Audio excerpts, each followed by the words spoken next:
Shri Sai Sat Charithra, Chapter 32.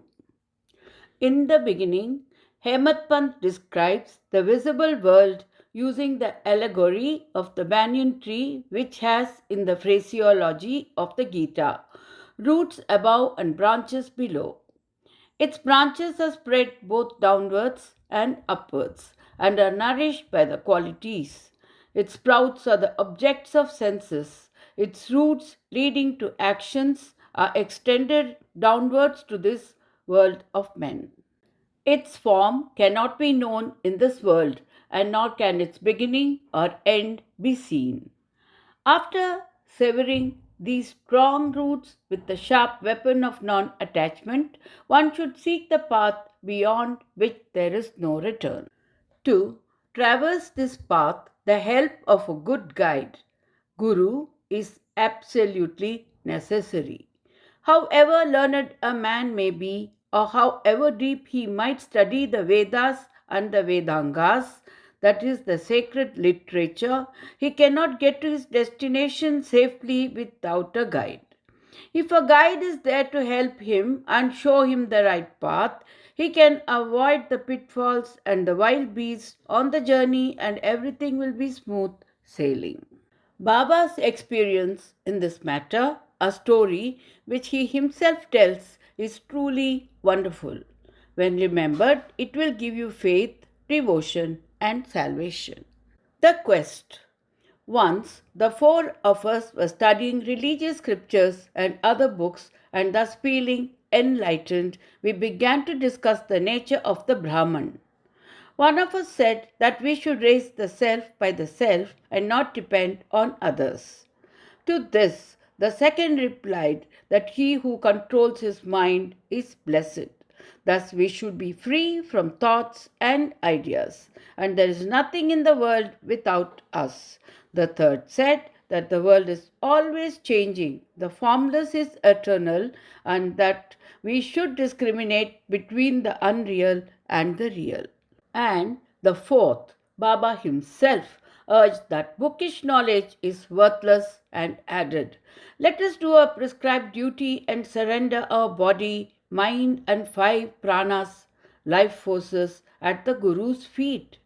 The Guru is God and is all pervading. To attain this conviction, strong and unbounded faith is necessary. While discussing this, we began to ramble through the woods in our quest for God. The 3 others wanted to make the quest with a free and unaided intellect.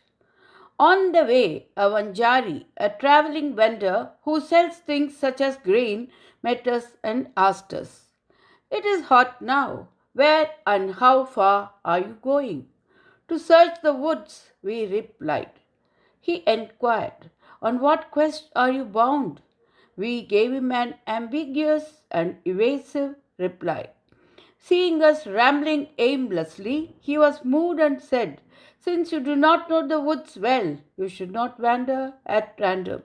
If you want to walk through the forests and jungles, you should take a guide with you.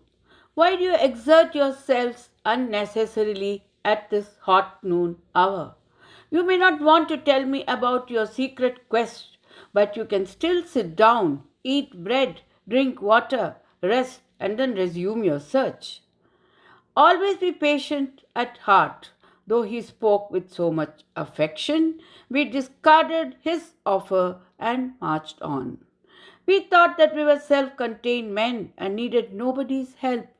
The woods were vast and trackless, and the trees therein grew so close and tall, and the sun's rays could not penetrate through them. So we lost our way and wandered for a long time. Ultimately, through sheer good luck, we came back to the place from where we started. The Vanjari met us again and said, "Relying on your own skills, you lost your way. A guide is always necessary to show us the right way in small or great matters, and no quest can be successfully carried out on an empty stomach. Unless God wills it, no one meets us on the way. Do not discard offers of food. Served dishes should not be thrust away. Offers of food should be regarded as auspicious signs of success. Saying this, he again offered us food and asked us to be calm and patient. Again, the others did not like this hospitality and discarded his offer and went away. They were very obstinate. I was hungry and thirsty, and I was moved by the Vanjari's extraordinary love. We thought ourselves very learned, but were strangers to pity and kindness. The Vanjari was an illiterate fellow, and yet he had love in his heart and invited us to share his bread. In this way, he who loves others disinterestedly is really enlightened, and I thought acceptance of his hospitality was the best way to begin gaining knowledge.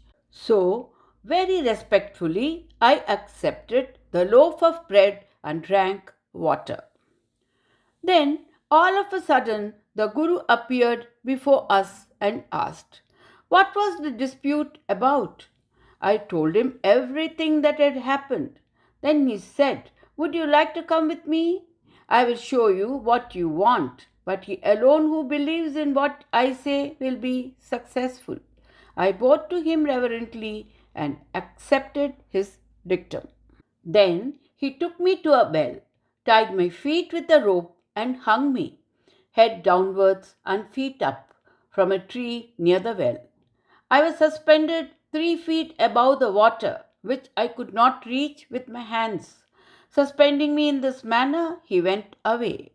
No one knew where. After 4 or 5 hours, he returned, took me out quickly, and asked me how I had fared. It was bliss supreme. How can a fool like me describe the joy I experienced? I replied. On hearing my answer, the Guru was very pleased with me, drew me near him, and stroking my body with his hand, kept me with him. He took care of me as tenderly as a mother bird does of her young ones. He enrolled me in a school. How beautiful it was! There I forgot about my family, all my attachment was destroyed, and I was liberated easily. I thought that I should embrace his neck and remain staring at him always. If his image were not fixed in my pupils, I would prefer to be blind. Such was the school. No one who entered it once could return empty-handed. My Guru became everything. My home, property, mother and father, everything. All my senses left their places and concentrated themselves in my eyes, and my sight was centered on him. Thus, my Guru was the sole object of my meditation, and I was conscious of none else. While meditating on him, my mind and intellect were stunned, and I kept quiet and bowed to him in silence. There are other schools where you can see an altogether different spectacle. The disciples go there to seek knowledge and spend the money, time, and labor. But ultimately, they have to repent. The Guru there boasts of his secret knowledge and his straightforwardness.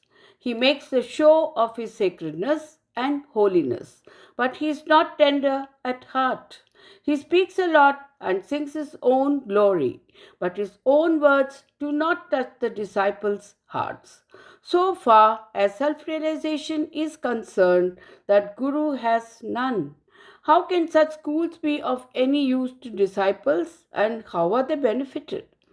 The master, Guru, mentioned above was of a very different nature. By his grace, realization came to me by itself, without effort or study. I did not have to seek anything, and everything became as clear to me as broad daylight. The Guru alone knows how suspending a person upside down can bring happiness. Among the four, one was a karmata, ritualist, who only knew how to observe and abstain from certain rites.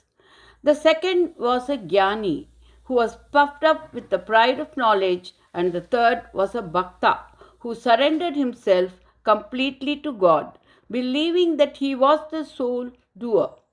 When they were arguing, the question of God turned up, and they, depending on their unaided knowledge, went in search of him. Sai, who was discrimination and dispassion incarnate, was one of the four. Since Baba was a Brahman incarnate, some may ask, why did he mix with them and act foolishly? He did this to set them an example to follow. Though a great incarnation himself, he respected a lowly Vanjari by accepting his food.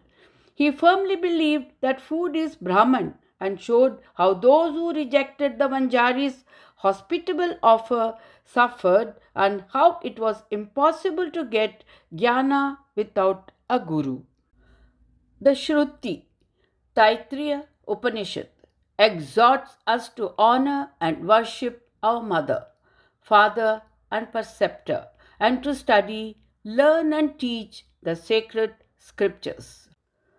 These are the means of purifying our minds, and unless this purification is effected, self realization is not possible. Neither the senses nor the mind and intellect reach the self. It is the grace of the Guru that counts. The objects of a life, such as dharma, artha, and kama, are attainable without effort. But the fourth object, moksha, that is liberation, can only be attained with the help of a Guru. In the darbar of Shri Sai, many personalities appear and play their part. Astrologers come and give their predictions. Princes, noblemen, poor men, sannyasis, yogis, singers, and others come to receive darshan. Many others, like jugglers, the blind, the lame, dancers, and other players, come and are given suitable reception. Biding his own time, the Vanjari also appeared and played the part assigned to him. Let us now turn to another story. Fasting and Mrs. Gokhale. Baba never fasted, and nor did he allow others to do so. The mind of the faster is never at ease. So, how then could she attain his Paramatma, that is, goal of life? God is not attained on an empty stomach, for the soul has to be appeased. If there is no moisture and nutrition of food in the stomach, with what eyes should we see God? With what tongue should we describe His greatness? And with what ears should we hear the same? In short, when all our organs get the proper nutrition and are sound, we can practice devotion and other sadhanas, spiritual means to attain God. Therefore, neither fasting nor overeating is good. Moderation in diet is really wholesome both for the body and the mind. Mrs. Gokhale came to Shri with an introductory letter from Mrs. Kashibai Kanitkar, a devotee of Baba, to Dada Khelkar. She came to Baba determined to sit at Baba's feet and observe a 3-day fast. The previous day, Baba said to Dada Khelkar that he would not allow his children to starve during the holy holidays, and that if they had to starve, why was he there? The next day, when the woman went with Dada Khelkar and sat at Baba's feet, Baba at once said to her, "What is the necessity of fasting? Go to Dada Bhatt's house, prepare the dish of Puran Poli, wheat rotis with gram flour and jaggery, and feed his children and yourself." Mrs. Khelkar was then in her menses, and there was nobody to cook in Dada Bhatt's house. So Baba's advice was very timely. So Mrs. Gokhale had to go to Dada Bhatt's house and prepare the dish as directed. She cooked that day and fed everyone. What a good story, and how beautiful its import. Baba's Sarkar. Baba once told a story of his boyhood, which was as follows. When I was a youngster, I was in search of bread and went to Beatgaon, where I got work doing embroidery. I worked hard and spared no pains to do my work well. The employer was very pleased with me. 3 other boys had worked there before me. The first got 50 rupees, the second 100 rupees, and the third 150 rupees. And I was given twice the sum of the amounts, 600 rupees. After noticing my extraordinary skill, the employer loved me, praised me, and honored me with a full dress, a turban for my head, and a dress. I kept this dress intact and did not use it right away. I thought that what a man might give does not last long and it is always imperfect. But what God gives lasts till the end of time. No other gift from any man can be compared to his. My Lord says, take, take, but everybody comes to me and says, give, give. Nobody attends carefully to the meaning of what I say. My Lord's treasury of spiritual wealth is full. It is overflowing. He says, dig it out and take away this wealth in card loads. The skill of my fakir, the leela of my Bhagwan, and the aptitude of my Sarkar are quite unique. And what about me? My body will mix with the earth and my breath with the air. This time won't come again. I go somewhere and sit somewhere, and the hard Maya troubles me greatly. And yet I still always feel anxious for my devotees. He who does anything spiritually will reap its fruit, and he who remembers these words of mine will get invaluable happiness. Bottu Shri Sai, peace be to all.